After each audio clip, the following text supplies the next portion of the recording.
Praise the lord. దేవుని బిడ్డలారా, ఉదయకాల సమయంలో లేచి ప్రార్థించారా? దేవుని వాక్యం చదివారా? ఒకవేళ నువ్వు దేవుని వాక్యం చదివి ప్రార్థించంటే దేవునికి స్తోత్రం. ఒకవేళ నువ్వు వాక్యము చదివి ప్రార్థించని వాడివి గనకైతే ఉదయకాల సమయంలో దేవుడు చెప్తున్నాడు, అది చాలా ప్రమాదకరమైన పరిస్థితి. దేనికి మనం ప్రాధాన్యత ఇచ్చినా ఇవ్వకపోయినా ప్రభు సన్నిధికి ప్రాధాన్యతనివ్వాలి. వాక్యముల నుండి ఒక మాట దేవుడు జ్ఞాపకం చేయాలని ఆశపడుతున్నాడు. విలాప వాక్యముల గ్రంథము 2వ అధ్యాయం 19వ వచనం, నీవు లేచి రేయి మొదటి జామున మొరపెట్టుము.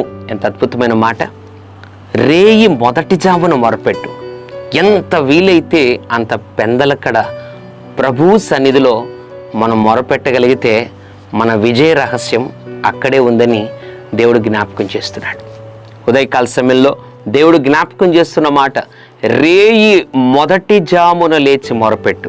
నీ పిల్లల కొరకు మొరపెట్టు, తాగుబోతుగా ఉన్న నీ భర్త కొరకు మొరపెట్టు, చెడిపోయినటువంటి నీ పిల్లల కొరకు మొరపెట్టు, తిరుగుబోతులుగా ఉన్నటువంటి నీ యవన బిడ్డల కొరకు మొరపెట్టు.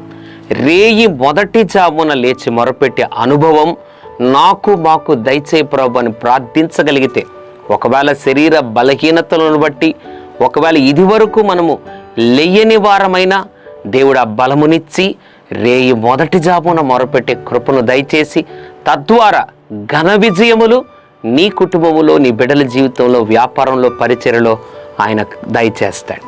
పరిశుద్ధుడ ప్రేమగల తండ్రి, రేయి మొదటి జామున లేచి ప్రార్థించు అభిషేకం ఇచ్చి ఘన విజయములు దయచేయమని, కృప చూపమని, ప్రార్థించుటకు బలము దయచేయమని, నిద్ర నుండి ప్రభ తట్టి మమ్మలను లేపమని యేసు నామములో ప్రార్థిస్తున్నాం తండ్రి. ఆమెన్. God bless you.